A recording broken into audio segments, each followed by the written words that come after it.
Waalaikumsalam. Waalaikumsalam warahmatullahi wabarakatuh.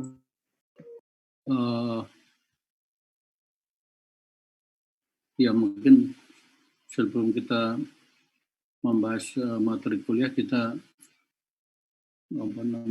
klarifikasi dulu nih tentang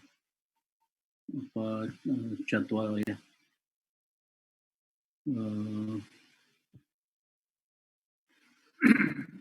Sudah nampak slide saya?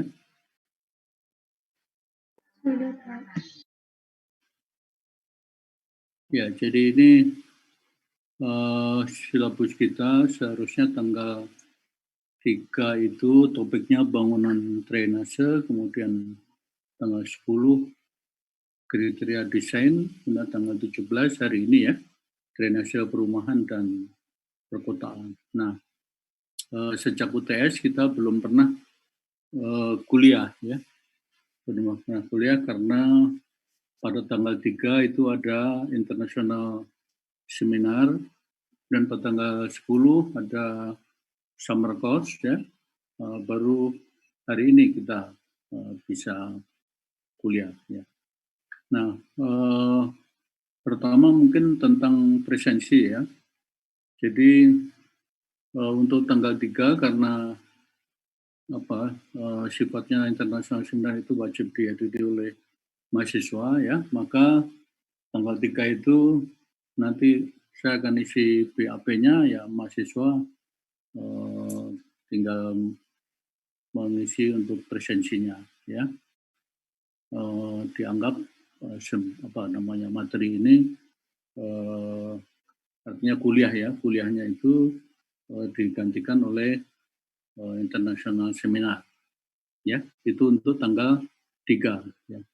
Nah, sedangkan untuk tanggal 10 karena hanya sebagian mahasiswa yang ikut summer course ya, maka ini kita cari penggantinya ya.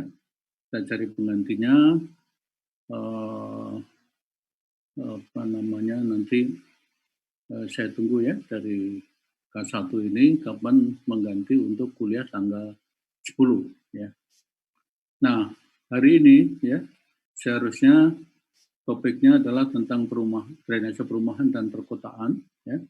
Tapi karena topik minggu 8-9 ini belum kita bahas ya, kita membahas dulu topik minggu 8 dan 9 ya untuk hari ini. Sedangkan nanti untuk topik drainase perumahan dan perkotaan itu pada kuliah pengganti ya. Mungkin begitu klarifikasi untuk perkuliahan kita. Sudah jelas atau ada pertanyaan atau ada usul? Saya persilahkan. Sudah jelas, Pak. Jelas ya. Oke. Jadi nanti kalau bisa pagi ini kita tetapkan kuliah pengganti ya. Baik, jadi hari ini saya akan menjelaskan tentang bangunan drainase dan kriteria desain ya. Hari ini juga nanti pembagian itu topik ya, jadi pembagian topik tugas kuliah ya, seperti halnya praktikum bangunan hidrolik karena teknik drainase ini tidak ada praktikum ya, nanti diganti dengan tugas kuliah.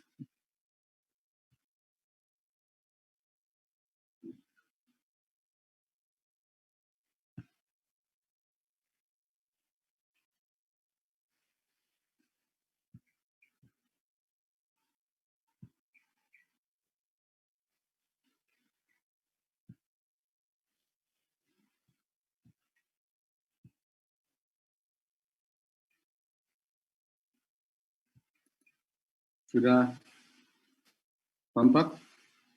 Sudah, Pak.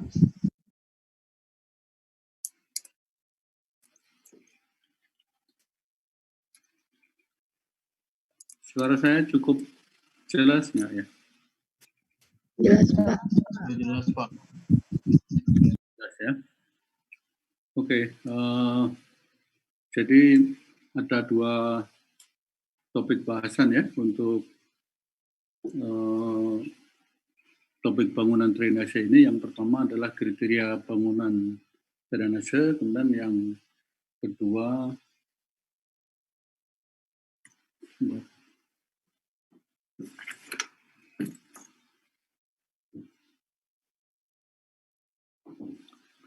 tentang jenis bangunan drainase. Ya.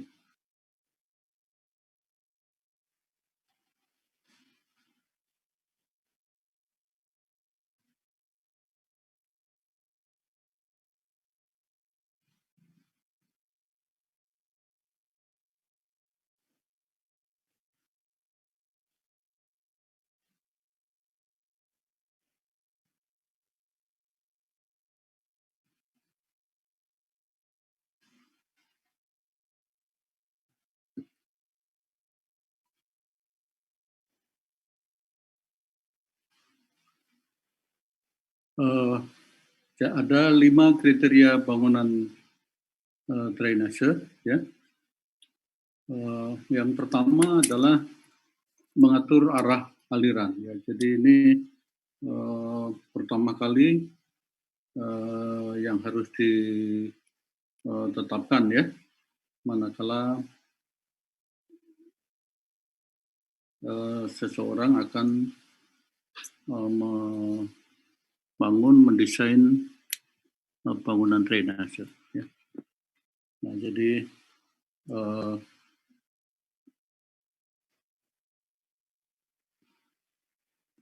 ya, pertama yang harus dibuat adalah membuat layout, ya, tata letak saluran, ya, untuk mengatur, ya, mengendalikan arah aliran. Kemudian yang kedua, bangunan drainase harus dapat mengalirkan debit aliran, ya. Jadi berapa debit yang harus dialirkan. Ya. Kemudian yang ketiga, bangunan drainase harus dapat mengendalikan kecepatan aliran, ya, supaya tidak terlalu cepat atau terlalu lambat. Ya. Jadi kalau terlalu cepat, seperti kita ketahui, itu mempunyai daya erosif, ya. Sementara kalau terlampau lambat itu akan menyebabkan sedimentasi, ya. Dua-duanya merusak, ya. Dan yang keempat adalah meningkatkan kapasitas simpan air atau storage. Nah, ini yang pada kuliah sebelum UTS, ya, merupakan satu paradigma baru, ya, dalam teknik drainase, ya, yaitu bahwa dalam mengendalikan kelebihan air itu kita harus memandang air sebagai sumber daya. Nah, oleh karenanya dalam sistem drainase yang berwawasan lingkungan, maka harus ada fungsi, ya, menyimpan air, ya, meningkatkan storage capacity, ya, kapasitas simpan air ditingkatkan. Nah, kemudian kriteria yang kelima adalah mengendalikan elevasi muka air. Jadi tidak hanya debit, ya, tapi muka air juga perlu dikendalikan, ya. Jadi dalam beberapa kejadian, ya, debitnya tidak terlalu besar, tapi muka airnya, ya, yang mengganggu. Ya. Jadi muka air misalnya sekalipun hanya 10 cm, ya, tapi kalau itu masuk rumah, ya, menjadi persoalan. Ya. Nah, jadi inilah 5 kriteria bangunan drainase, ya. Jadi yang pertama mengatur arah aliran, kemudian mengalirkan debit, ya, aliran, kemudian mengendalikan kecepatan aliran dan meningkatkan storage capacity atau kapasitas simpan air, ya. Dan yang kelima mengendalikan elevasi muka air. Ya.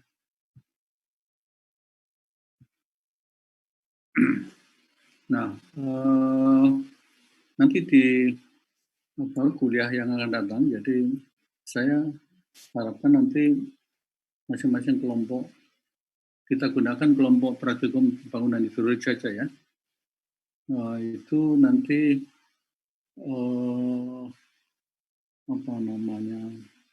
melakukan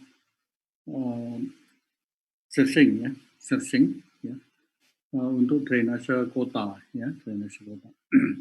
Jadi kita ada berapa 6 kelompok ya, masing-masing P itu ya. Jadi 6 kelompok. Jadi misalnya 2 kelompok itu kota di Jawa ya, kemudian 2 kelompok kota di luar Jawa, kemudian 2 kelompok kota di luar negeri ya. Nah, ada kalau nanti menelusuri ya, untuk melihat master plan ya, master plan sistem drainase kota ya, itu pasti pertama kali yang ada coba adalah bagaimana layout ya, layout. Jadi misalnya katakanlah nanti kotanya metropolitan aja ya, di Jakarta dan Surabaya misalnya ya, Surabaya yang Jawa ya, dan yang luar Jawa mungkin Makassar sama Medan ya, Makassar Medan. Dan yang luar negeri mungkin satu Eropa, satu Jepang ya, salah satu kota di Eropa, di Jepang. Nah, jadi betapa pentingnya mengatur arah aliran ini ya. Karena umumnya kota besar itu dulu tumbuh ya, itu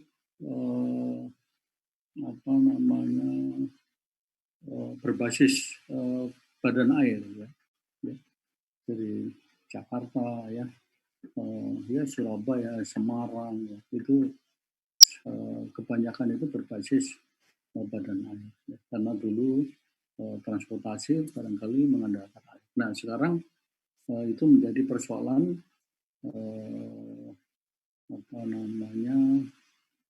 manakala terjadi banjir ya, terjadi banjir. Nah nanti kita akan belajar bagaimana kita mengatur arah aliran ya dari satu sistem drainase kota misalnya. Ya, mengatur debit, mengalihkan debit aliran ya, ini sudah sering kita bicarakan ya. Jadi bagaimana bangunan drainase khususnya saluran ya, kapasitasnya harus memadai ya, untuk mengalihkan debit aliran. Nah, kemudian mengendalikan kecepatan aliran ya, pada waktu itu praktikum saluran ya, kita sudah belajar kalau gradiennya terlampau tinggi ya, maka kita buat bangunan-bangunan terjun ya, untuk mengendalikan kecepatan aliran supaya tidak terlampau tinggi. Kemudian meningkatkan kapasitas simpan air ya, ini bisa dengan cara natural ya, bisa juga dengan membangun bangunan drainase ya, dan disimpan secara natural ya, di satu catchment area ya, bisa juga disimpan di suatu reservoir yang memang dibuat. Dan mengendalikan elevasi muka air ya, seperti tadi saya sampaikan ya, seringkali terutama daerah pasang surut ini ya. Jadi naik turunnya muka air ini menjadi persoalan ya, apalagi kalau kemudian airnya masuk rumah ya.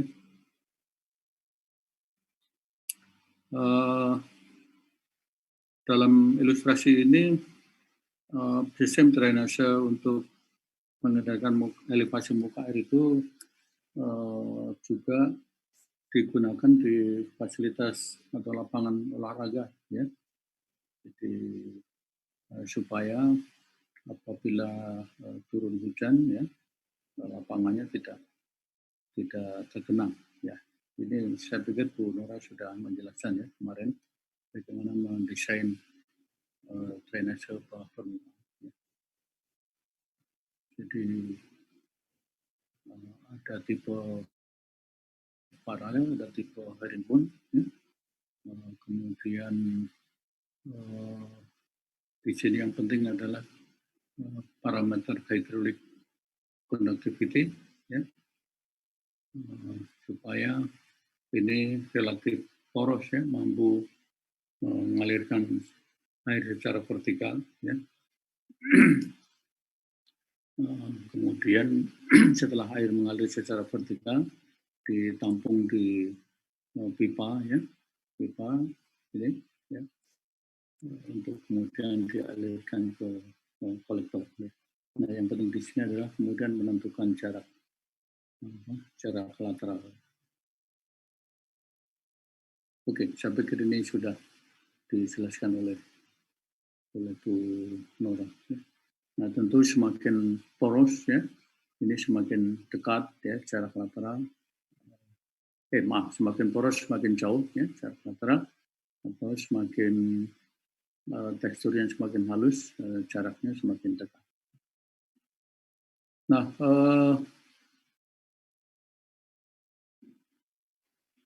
yang berikutnya adalah bahwa bangunan drainase ini harus dibangun sesuai dengan pola aliran air yang harus dikendalikan. Ya. Jadi kita harus menyesuaikan bangunan drainase apa yang cocok untuk pola aliran pada tahapan mana, begitu, ya. Nanti saya akan jelaskan. Ya.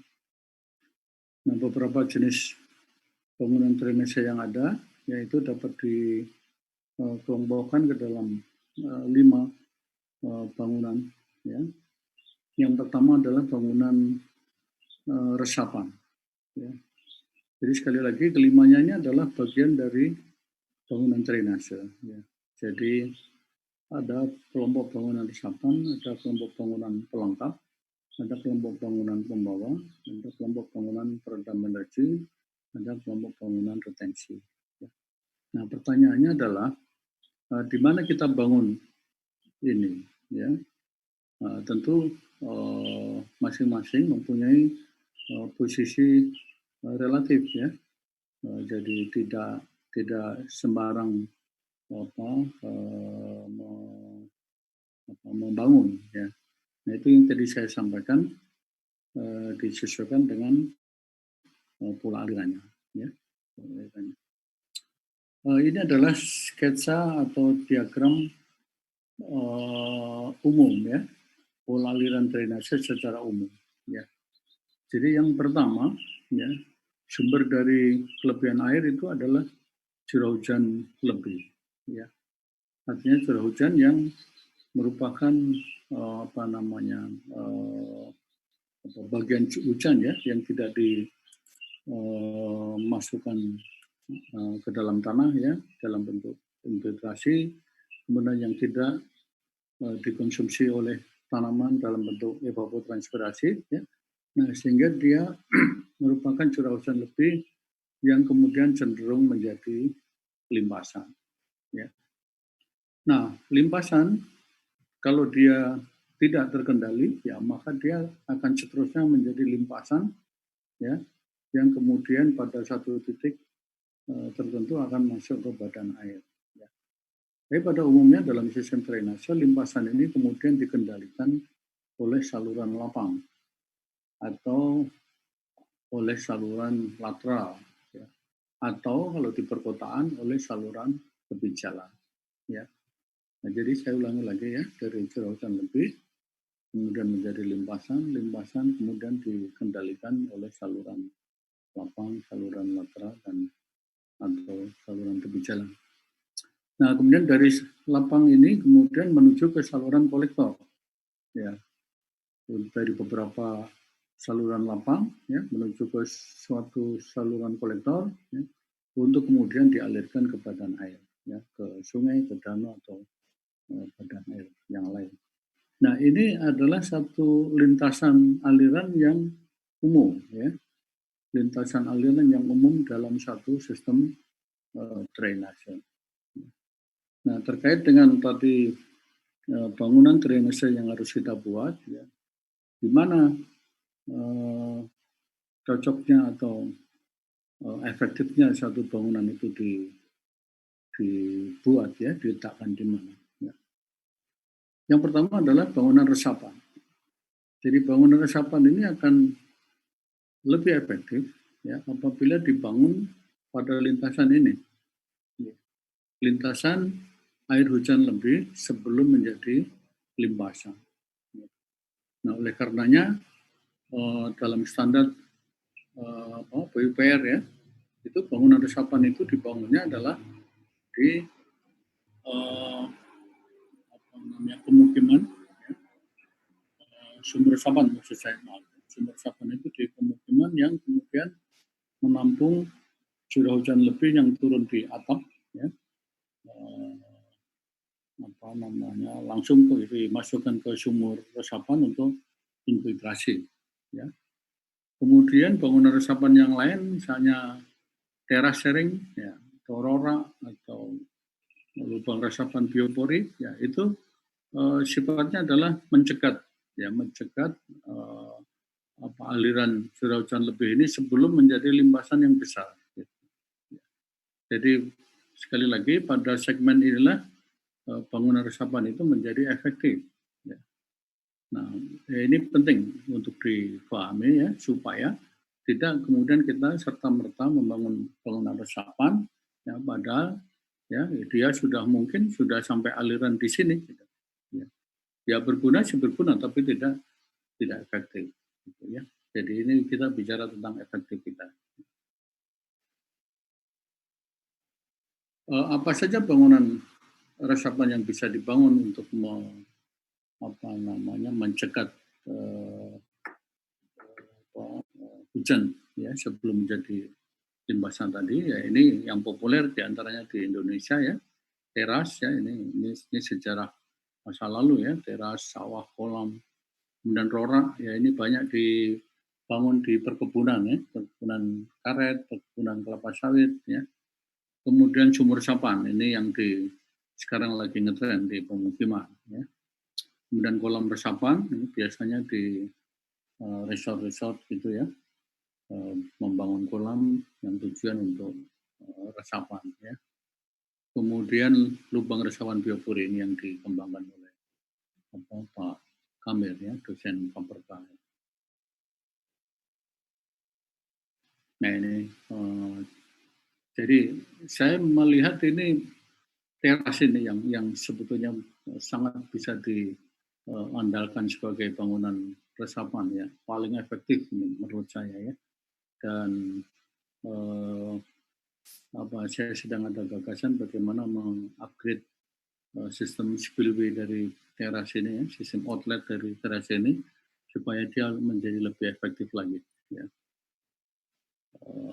Bagi yang berminat untuk meneliti silakan. Kemudian ini sumur resapan ya, yang banyak dibangun di pemukiman ya. Kolam resapan ini banyak dibangun di resort-resort ya. Kemudian lubang resapan biopori ya, kecil tapi banyak ya. Kemudian ini rora ya, banyak dibangun di perkebunan ya, untuk menangkap atau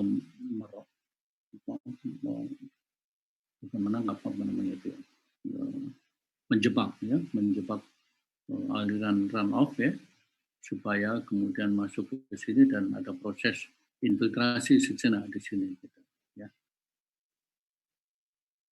Baik, berikutnya adalah setelah aliran air hujan itu sudah menjadi limpasan, ya, tapi sebelum masuk saluran lapang, ya, bangunan apa yang diperlukan, yaitu bangunan resapan masih oke, ya. Contohnya tadi lubang resapan biopori, ya ini banyak dibangun di lintasanin. Jadi dia sudah menjadi limpasan tapi belum sampai ke saluran. Nah ini misalnya dibangun di halaman rumah, dibangun di taman kota, ya, dibangun di misalnya tegalan, ya, di kebun gitu, ya, yang sifatnya adalah menjebak atau menangkap limpasan tadi sebelum masuk ke saluran lapang. Ya. Nah kemudian bangunan pelengkap, ya, bangunan pelengkap ini umumnya diperlukan untuk drainase perkotaan, ya, drainase perkotaan. Jadi misalnya drainase tepi jalan, ya, drainase tepi jalan itu seringkali tidak begitu memperhatikan, ya, bangunan pelengkap. Jadi itu adalah yang memperlancar, ya, memperlancar aliran air untuk menuju ke saluran lapang, ya. Nah, saya sengaja mengekspos dua bangunan ini, ya, inlet dan bak kontrol, ya, karena berdasarkan pengamatan dan data informasi yang ada, ya, seringkali kejadian banjir di spot-spot perkotaan itu, ya, itu penyebabnya itu dua ini, ya. Jadi bangunan inlet yang tidak memadai dan bak kontrol, ya, yang tidak berfungsi, ya. Jadi dua ini sangat sepele, ya, sepele. Jadi saudara boleh buktikan, ya, bahwa banyak ini, ya, sistem inlet dan bak kontrol ini di berbagai perumahan, ya, atau di saluran tepi jalan itu tidak berfungsi, ya. Sehingga yang terjadi, ya, drainase lapang ini tidak menampung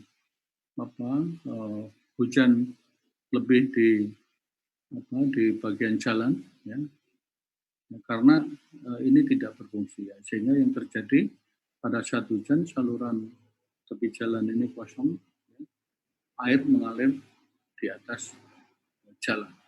Itu yang banyak terjadi. Kita bisa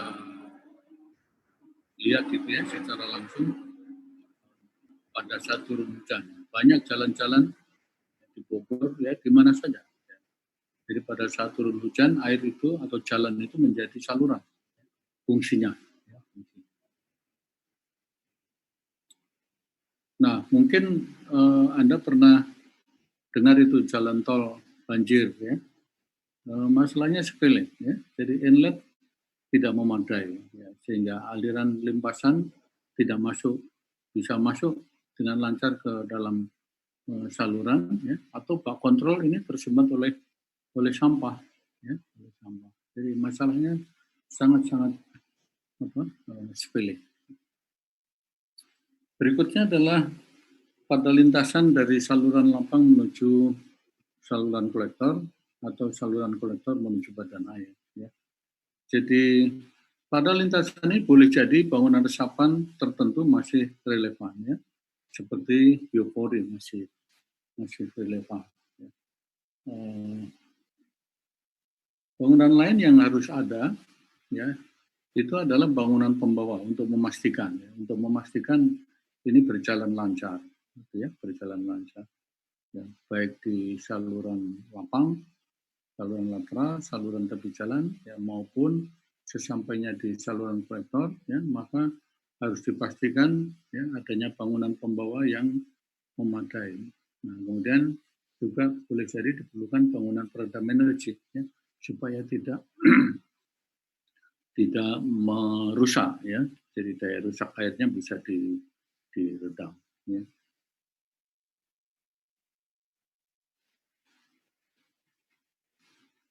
Ya, jadi bangunan pembawa, ya, tentu utamanya saluran, ya, gorong-gorong atau jembatan, ya, talang atau sipong, ya. Jadi ini dipastikan berfungsi, ya, dipastikan dibangun dengan benar, gitu, ya, supaya air yang dibawa itu bisa bisa mengalir ya dengan lancar. Ya. Saya pikir Anda sudah ini ya. Gorong-gorong. Nah, kalau gorong-gorong tentu mendesain berapa dimensi ini ya supaya air terutama pada saat banjir itu bisa melalui gorong-gorong ini dengan lancar ya. Tentu perlu menghitung kapasitas dari gorong-gorong ini. Nah, biasanya gorong-gorong di atasnya langsung difungsikan sebagai jembatan. Kemudian talang apabila melintas di atas elevasi halangan ya, bisa jalan, bisa kereta api, bisa sesama saluran, bisa sungai ya dan sebagainya. Ya, nah ini contoh ya, Anda bisa lihat ini kita memang prihatin itu ya. Banyak bangunan-bangunan air yang kemudian fungsinya tidak maksimal, bahkan kemudian tidak berfungsi kan hanya gara-gara orang membuang sampah ya sembarangan. Oke, nah apalagi sipon ya. Ini kalau sampai ada sampah di mulut sipon ini, ya kemudian penangkap sampahnya tidak berfungsi, ya, maka itu dampaknya bisa sangat mahal itu, ya apabila terjadi penyumbatan di pipa di saluran siponnya sini. Makanya umumnya penyaring sampah ya di mulut pipa ini sangat ini, jadi ada berlapis ini ya, berlapis sehingga dijamin tidak ada sampah yang masuk ya ke dalam sipon ini.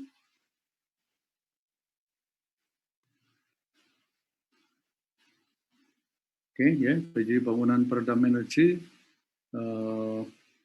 tadi sifatnya adalah untuk mengendalikan kecepatan ya. Apabila gradien ya dasar saluran terlampau tinggi, maka harus dibuat bangunan terjun ya untuk meredam energi ya supaya slope dasar saluran itu menjadi lebih landai. Ya. Ya, jadi bangunan terjun sekali lagi diperlukan untuk mengurangi slope dasar saluran. Baik, yang terakhir adalah bangunan drainase ya, yang juga dibangun pada sistem penyaluran dari saluran lapang ke kolektor ataupun dari saluran kolektor menuju ke badan air. Nah, bangunan drainase ini sifatnya adalah untuk mengendalikan kualitas atau pencemaran ya air ya supaya tidak mencemari badan air. Ya. Oleh karena itu bangunan ini ya sebaiknya dibangun sebelum masuk kolektor ya. Jadi setelah masuk ke saluran lapang sebelum masuk kolektor ini dibangun. Atau kalau memang tidak mungkin setidaknya dibangun sebelum masuk badan air ya. Sekalipun setelah kolektor tapi sebelum masuk badan air ya. Nah, bangunan ini umumnya bisa berupa IPAL atau bisa berupa bangunan retensi yang lain ya. Nah, mengapa bangunan retensi cukup? Karena boleh jadi tidak perlu pengolahan air yang lengkap ya, seperti IPAL. Ya. Mungkin katakanlah kolam retensi untuk menurunkan suhu misalnya ya. Jadi yang penting dia didiamkan beberapa saat di situ. Setelah suhunya turun baru didispos ke badan air ya. Atau untuk mengendapkan sedimen terlarut ya. Jadi cukup kolam saja bentuknya ya. Atau mungkin untuk kolam retensi yang dilengkapi dengan beberapa jenis tanaman tertentu ya untuk bisa menapis beberapa kontaminan ya, sehingga dia bisa bersih gitu ya. Atau kolam retensi yang dilengkapi dengan mungkin bakteri ya, mikroba ya, yang bisa misalnya memakan hidrokarbon ya, atau kolam retensi yang apalagi dia macam-macam ya, yang mungkin dengan apa namanya campuran ya zat-zat kimia tertentu ya, tapi dia sifatnya hanya kolam saja ya. Jadi ada dua macam ini yang bisa dibangun.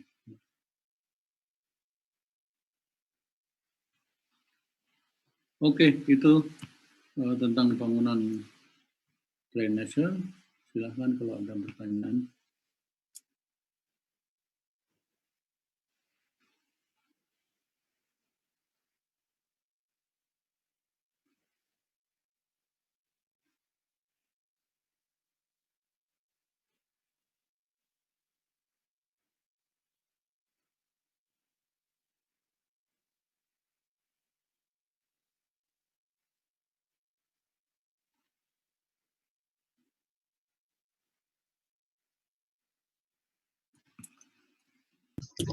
Maaf Pak, saya izin bertanya.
Ya, silakan kalau ada pertanyaan.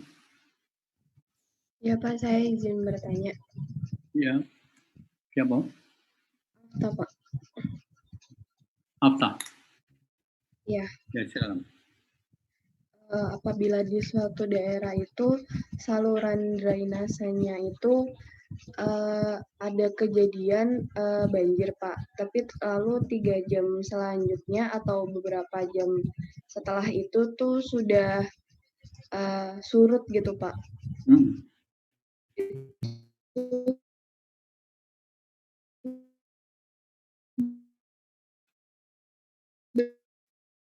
Berarti terjadi permasalahan di terima kasih.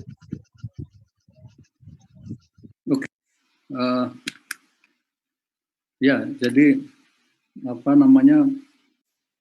Ya, sekalipun diagnosis itu sebetulnya kondisional ya. Jadi kalau kita ingin mendiagnosis itu tidak ada yang berlaku umum ya. Jadi tadi Afta menyampaikan apabila suatu daerah banjir gitu ya, kemudian tadi kan memberikan apa indikator ya, indikasi hanya waktu beberapa saat kemudian surut gitu ya.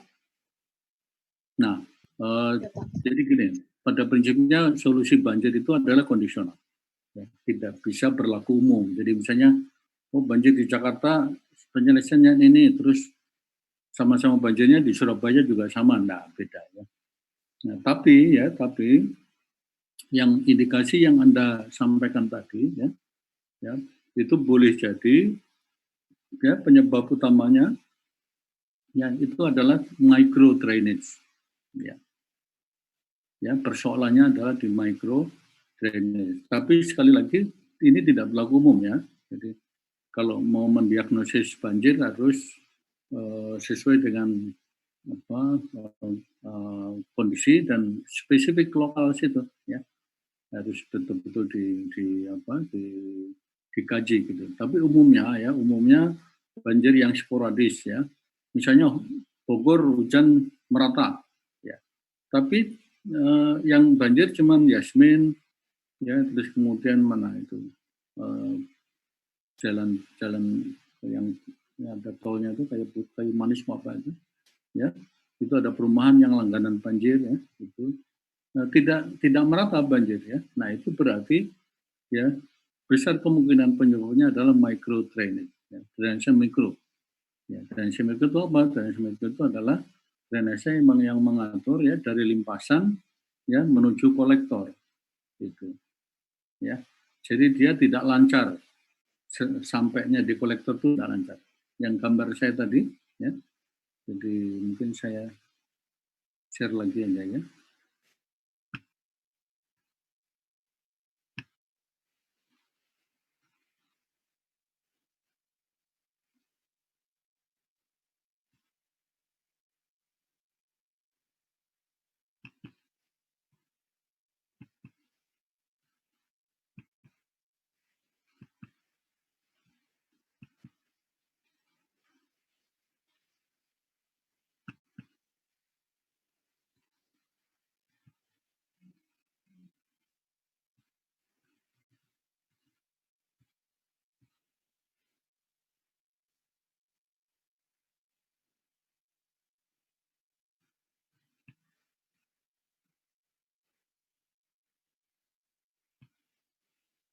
Iya, ya.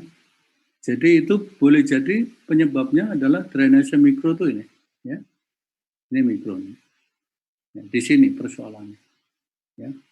Nah, sehingga mungkin penyebabnya adalah bangunan pelengkap, ya, yang tidak memadai, ya, atau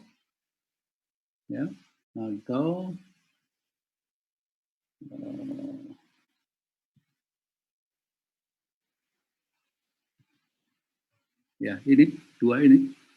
Ya. Jadi penyebabnya itu antara bangunan pelengkap, ya, bangunan pembawa, bangunan peredam energi, tiga ini. Tapi yang sering saya amati yang belakangan ini terjadi ya, termasuk banjir di jalan tol flyover ya, masuk flyover banjir. Ya. Itu adalah ini nih bangunan pelengkap ini. Ya. Kemungkinan penyebabnya adalah tekanan ekonomi kota yang demikian sekarang sudah sangat berat ya. Jadi orang mencari nafkah ya dengan berdagang informal itu ya, yang nampaknya sudah mulai sulit untuk dikendalikan gitu ya. Jadi Anda kalau Anda perhatikan ya, banyak trotoar kita yang sebetulnya itu di satu sisi adalah untuk inspeksi jalan, saluran tepi jalan ya, supaya terjaga dengan baik, tapi di banyak tempat ya sudah dipenuhi oleh warung-warung ya, bahkan ada yang ditutup secara sengaja ya. Nah itu saya perhatikan akhir-akhir ini yang menjadi persoalan drainase mikro itu ya, bangunan pelengkap ini. Anda boleh lihat di sepanjang dimanapun ya, tidak hanya di Bogor ya, tapi di Bogor ini saya lihat sudah semakin parah. Itu mungkin apa ya? Ya Pak, terima kasih. Ya, sama-sama.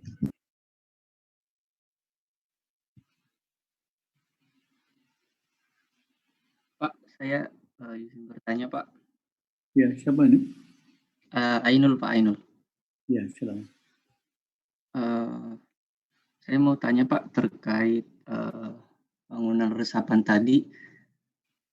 Jika daerahnya itu khusus untuk daerah lereng yang mungkin rawan longsor Pak, apa bangunan resapan itu tetap masih efektif Pak? Karena takutnya limpasan yang terlalu banyak diserap sama tanah itu bisa menyebabkan longsor Pak. Terima kasih Pak. Oke, pertanyaan bagus ya. Ya, jadi membuat resapan itu kalau pada areal berlereng hati-hati. Ya, saya cenderung kalau area berlereng itu ya itu pendekatannya adalah vegetatif dan teras ya, dan teras. Karena apa? Karena kalau sampai ya drainase bawah permukaan itu tidak lancar, ya maka yang terjadi adalah lapisan tanah itu liquid. Ya. Lapisan tanah liquid, kalau kemudian dia tidak ada jalan, itu bisa menjadi longsor. Ya, longsor itu kan aliran tanah. Ya. Jadi beda dengan erosi ya. Kalau erosi itu tanah tergerus oleh aliran limpasan. Kalau longsor tidak. Ya, longsor itu aliran bawah permukaan yang kemudian membawa tanah. Gitu. Ya. Itu longsor. Jadi yang mengalir itu tanahnya. Ya. Nah, tanah mengalir berarti kan mesti melewati saturated condition dulu kan. Jadi tanah yang longsor itu kan saturated zone, ya. Jadi dia cenderung jenuh, ya, cenderung jenuh. Kemudian kalau tidak ada drain, ya, yang mengalirkan air base flow, ya, yang mengalirkan air apalagi perkolasi, ya. Nah, kalau makanya bangunan resapan itu harusnya idealnya adalah disesuaikan dengan adanya aquifer di bawahnya gitu ya, ada aquifer di bawahnya. Ya. Jadi betul yang Anda sampaikan tadi ya, kalau pada daerah berlereng hati-hati membuat bangunan resapan. Hati-hati. Nah, makanya saya cenderung kalau areal berlereng itu vegetatif atau teras gitu ya. Karena dua metode ini itu relatif menjamin ya adanya aliran surface yang lancar gitu. Tapi kalau sumur resapan itu setelah dia terinfiltrasi, kalau kemudian perkolasi dan subsurface ya runoff-nya itu tidak jalan, maka dia berpotensi untuk terjadi longsor, landslide ya. Dari aliran tanah itu berpotensi terjadi. Oke, good question. Begitu, Ainul? Terima kasih, Pak. Ya, terima kasih.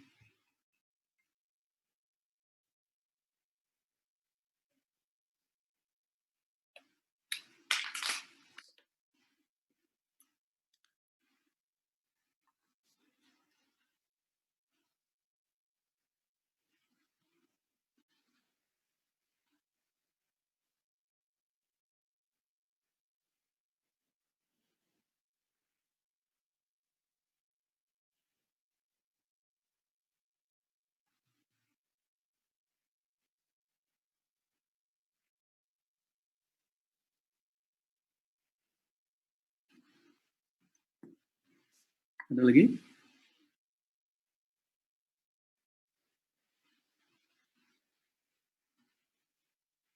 Oke, kalau tidak ada, kita lanjutkan kriteria desain ya.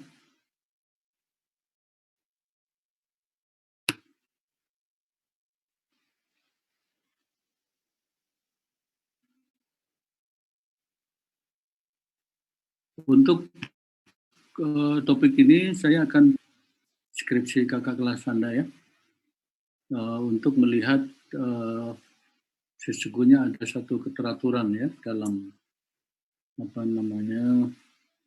dalam mendesain sistem drainase ya.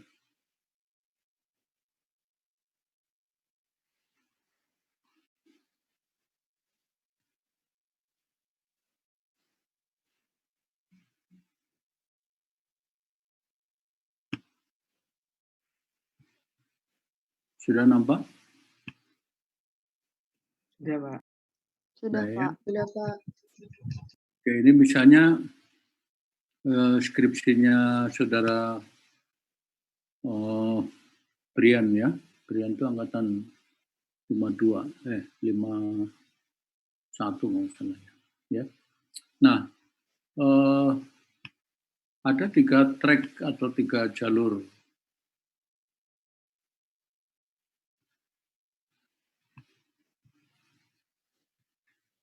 ya, 3 jalur analisis ya yang harus dilakukan sebelum kemudian seseorang bisa merancang saluran drainase ya. jalur itu apa saja, ya. Jadi ini endingnya toh, ya. Ini muara dari suatu rancangan drainase adalah menganalisis debit rancangannya berapa, kemudian dimensinya berapa, ya. Nah, sebelum sampai ke tujuan itu, ya, maka ada satu rangkaian analisis, ya, yaitu tentang hujan. Ya. Jadi di drainase di kita, maksud saya di kita itu di Indonesia, ya, itu memang umumnya adalah mengendalikan excess rainfall, ya, curah hujan lebih. Ya. Nah, oleh karenanya hujan itu harus dianalisis, ya, sehingga kita ketemu berapa milimeter, ya, yang harus dikendalikan. Jadi ini rangkaian analisis yang pertama. Atau dengan kata lain, ya, kriteria desainnya adalah kriteria hidrologi, dalam hal ini adalah curah hujan. Kemudian yang kedua adalah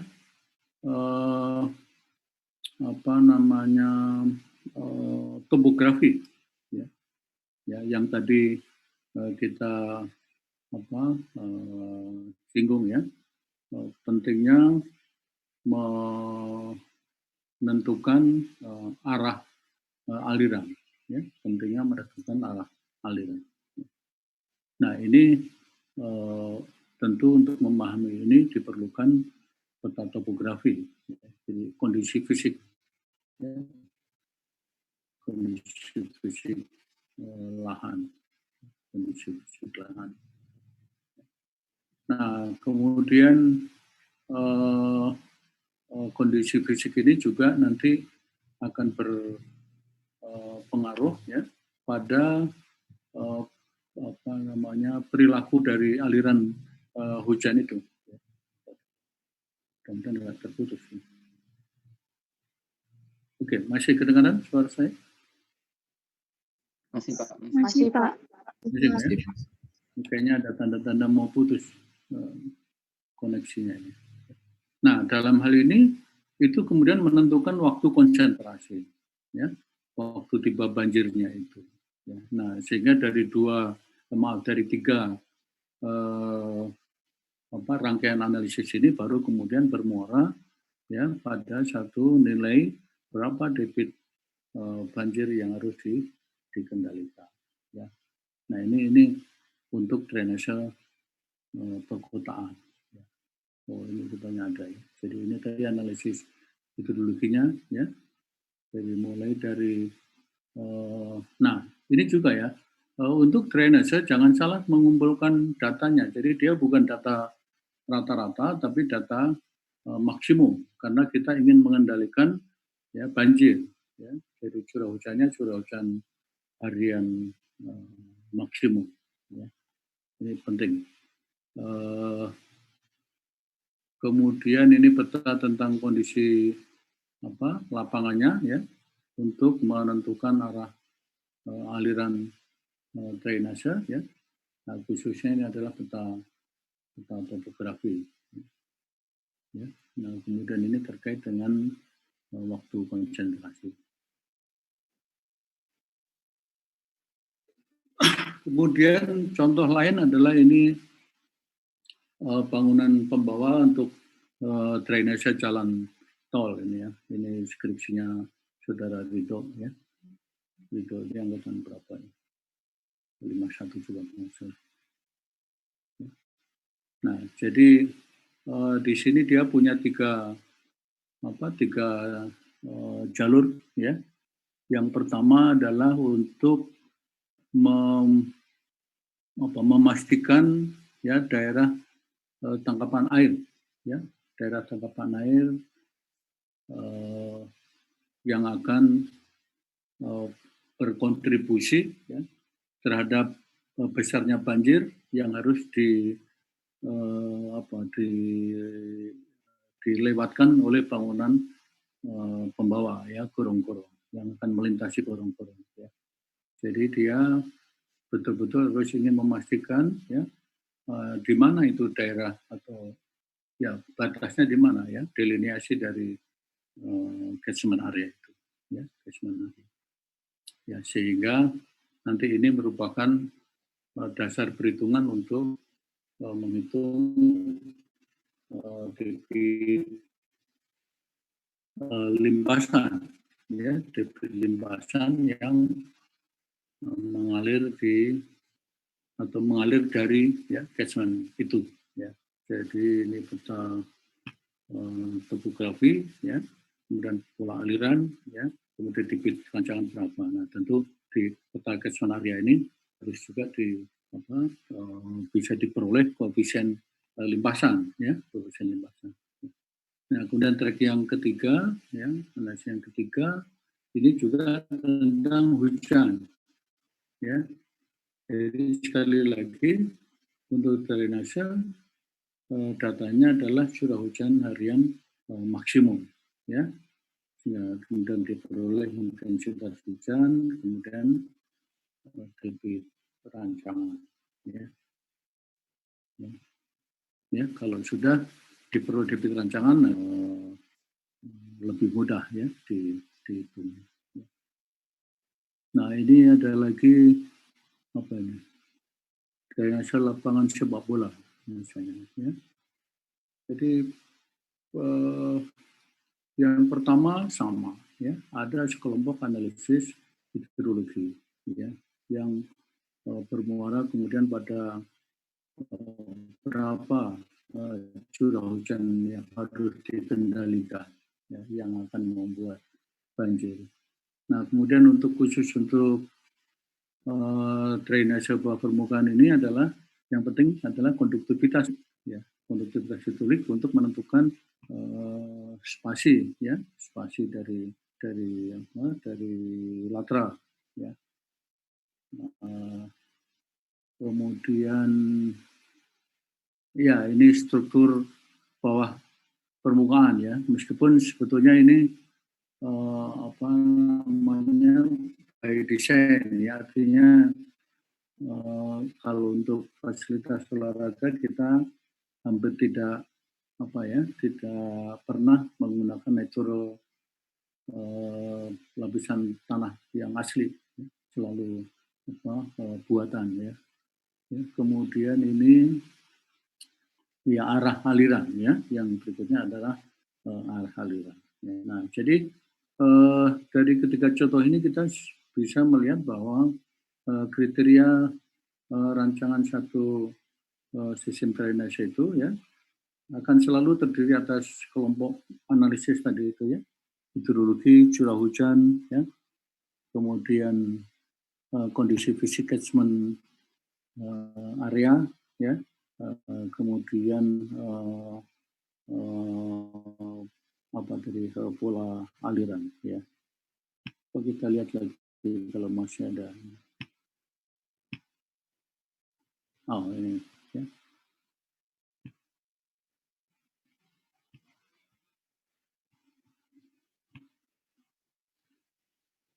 Ini jalan tol lagi, ya.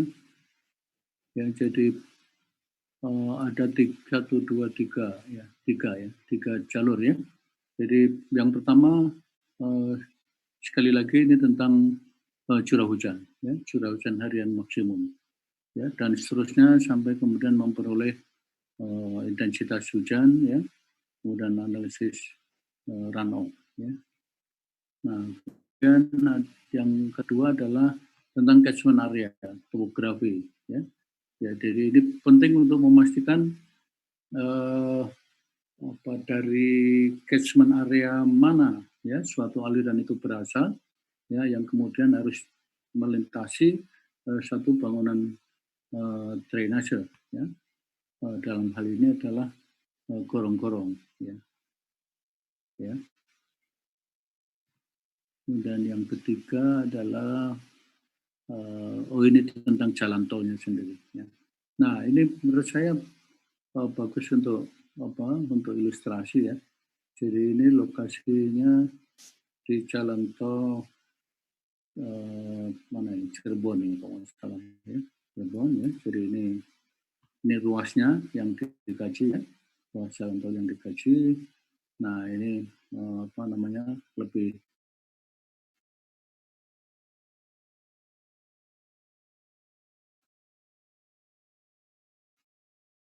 detailnya ya.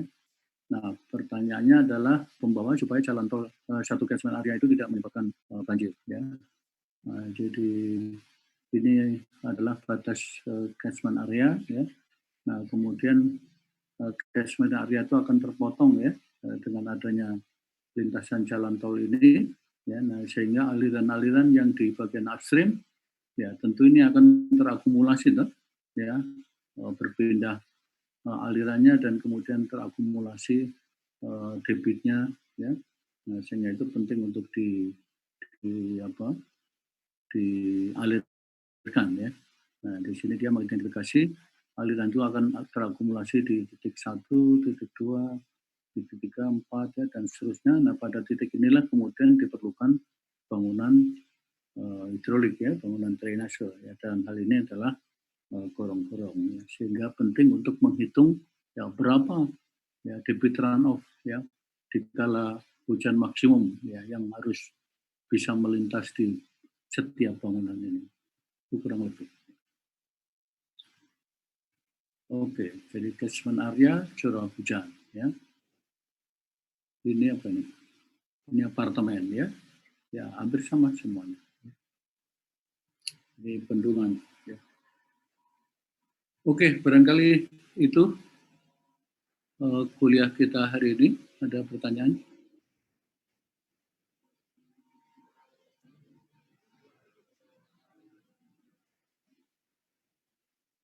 Ya. Ini tadi untuk apa ya? Bendungan ya. Curah hujan harian maksimum ya. Dan seterusnya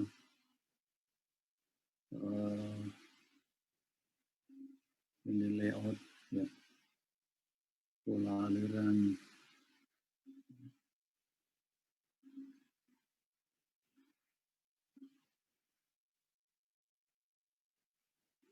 Oke. Oke ya, jadi ada beberapa ilustrasi tadi, tapi kalau Anda perhatikan ya, semuanya ada satu keteraturan ya, pola ataupun kerangka analisis yang mirip ya, yaitu ada 3 track tadi itu ya, hidrologi, curah hujan, dan catchment area, ya, kemudian pola aliran. Oke, silakan kalau ada yang bertanya.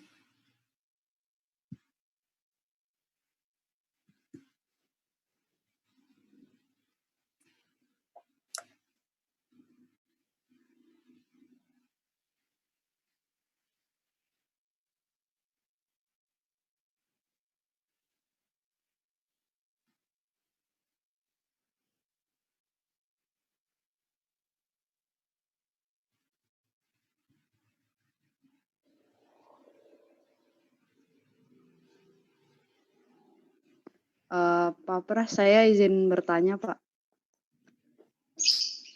Ya, siapa ini? Amel, Pak. Ya. Ya. Tadi waktu menentukan untuk kriteria desain saluran drainase itu kan analisis hidrologinya memakai curah hujan harian maksimum. Tapi periode yang dipakai itu seberapa lama, Pak? Maksudnya curah hujan harian maksimum untuk 1 bulankah atau 1 tahun atau bagaimana, Jadi Pak? datanya curah hujan harian maksimum dalam setahun ya. Dalam setahun, nah selama minimum 10 tahun. Jadi misalnya tahun 2019 ya curah hujan harian maksimumnya berapa? 2018 curah hujan harian maksimumnya berapa? 2017 dan seterusnya. Baik, Pak. Terima kasih. Oke. Bentar lagi.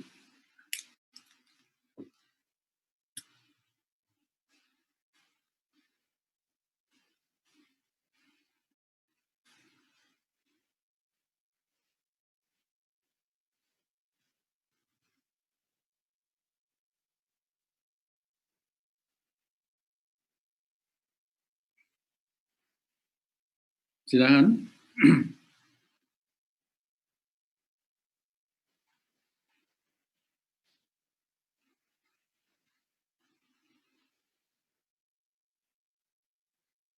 Ini sambil nunggu pertanyaan kita isi BAP ya. Ya, Pak. Saya isi minggu ke-8 tanggal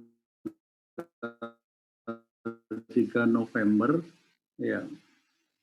Itu bangunan drainase. Ya. Ya, itu ya. Nah, ini presensinya adalah presensi Anda internasional, hadir di internasional seminar. Ya. Kehadirannya, tapi topiknya tadi yang saya jelaskan. Ya.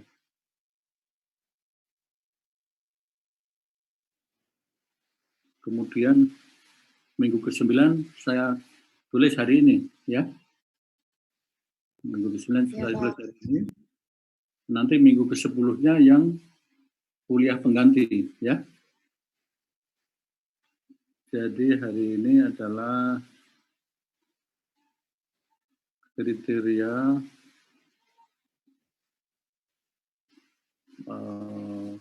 rancangan drainase.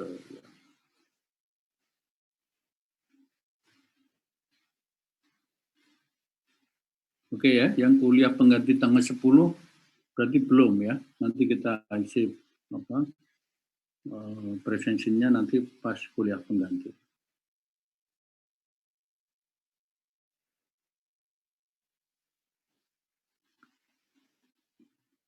Oke, dengan demikian di berita acara memang baru kuliah minggu ke-9 ya.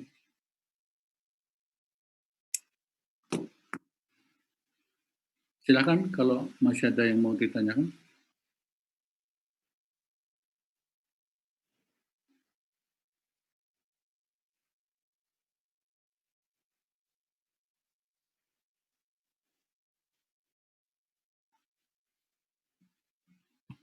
Oke, kalau tidak ada kita bagi kelompok tugas untuk nanti kuliah pengganti. Itu topiknya adalah drainase perkotaan, ya, perumahan dan perkotaan. Ya. Jadi kita gunakan kelompok praktikum bangunan hidrolik saja, make it simple ya. Dan ada 6 kelompok ya, masing-masing P1 dan P2 ya. Jadi kelompok 1 ya, kelompok 1 itu tadi perumahan drainase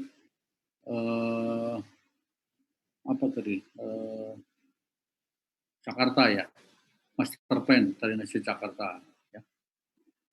Kemudian kelompok 2 master plan drainase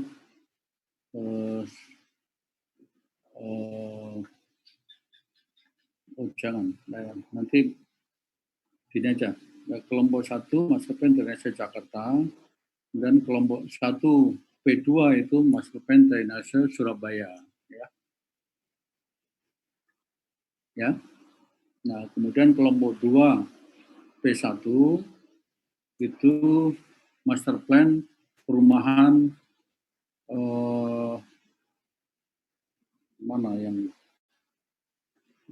mungkin BNR ya. BNR itu agak tinggi ya, BNR. BNR itu rumahnya Adisti ya. Iya, Pak. Ya, rumahnya Adisti. Ya, kemudian kelompok 2 P2 itu master plan drainase perumahan di Surabaya. Perumahan apa itu? Yang agak tinggi tapi jangan yang rendah ya. Perumahan apa di sana ya? Wah, saya nggak hafal saya. Ya dicari aja ya, pokoknya perumahan di Surabaya gitu ya. Oke ya. Nah, kelompok 3 ya, kelompok 3 itu master plan drainase Kota Medan P1 ya. P1. Kemudian kelompok 3 P2 itu master plan drainase Kota Makassar. Ya, Kota Makassar.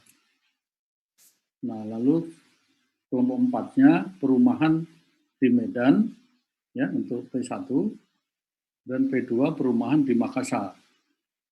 Ya. Oke. Kemudian kelompok 5, ya. Kelompok 5 ini master plan drainase kota di Eropa, itu di apa misalnya?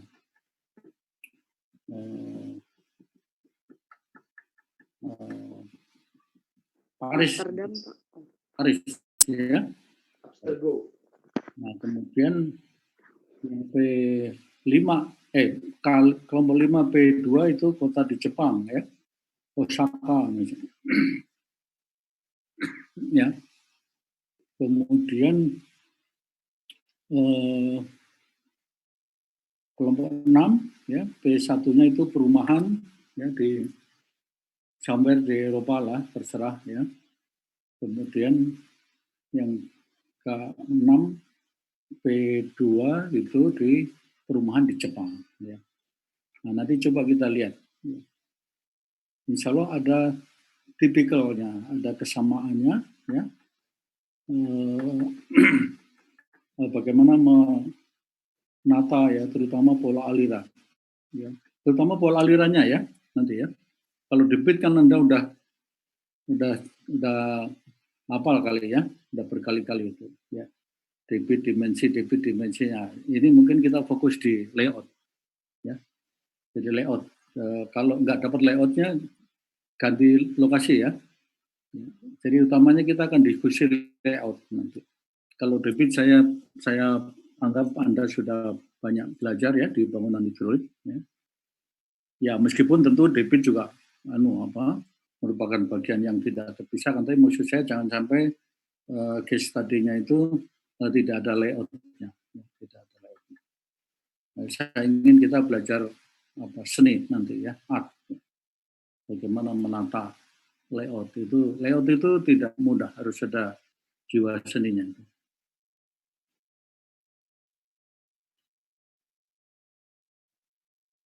Oke, bisa dipahami, ya? Ya, Pak, izin bertanya, Pak. Ya, silakan. Pak, kebetulan saya itu kan bangkitnya di P4, ya, Pak. Nanti untuk kelompok Tekdran ini langsung masuk aja gitu ke salah satu kelompok yang ada, Pak? Iya. Baik, terima kasih, Pak. Ya, bergabung aja. Ini sama Pak Larik, ya? Iya, Pak. Oke. Ya, gitu aja, bergabung aja.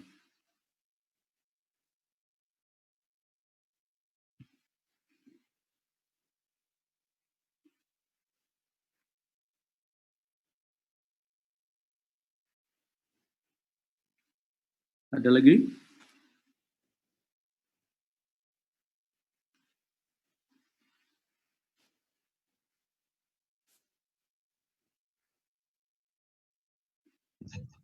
Bapak izin bertanya, Pak.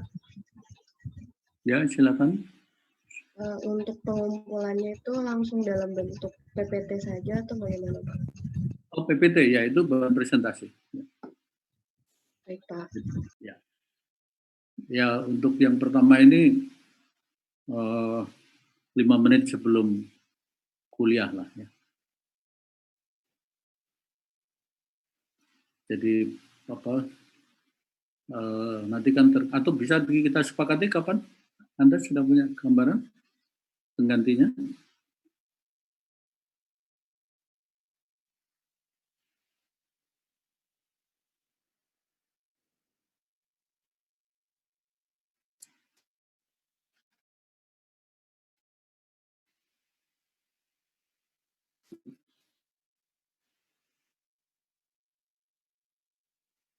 Atau mau Sepertinya didiskusikan dulu, Pak. Saya tunggu, ya, Belum. kabarnya, ya.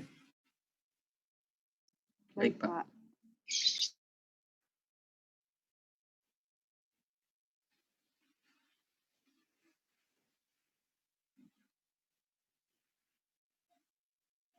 Baik, kalau tidak ada lagi, kita bisa akhiri ya kuliah kita hari ini.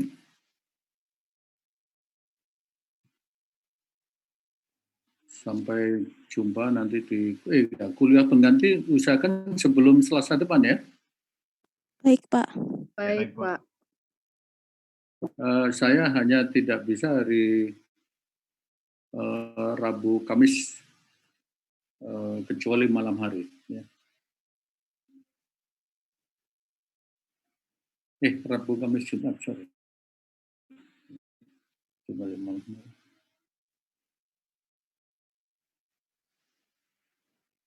Baik, kita akhiri. Assalamualaikum warahmatullahi wabarakatuh. Waalaikumsalam.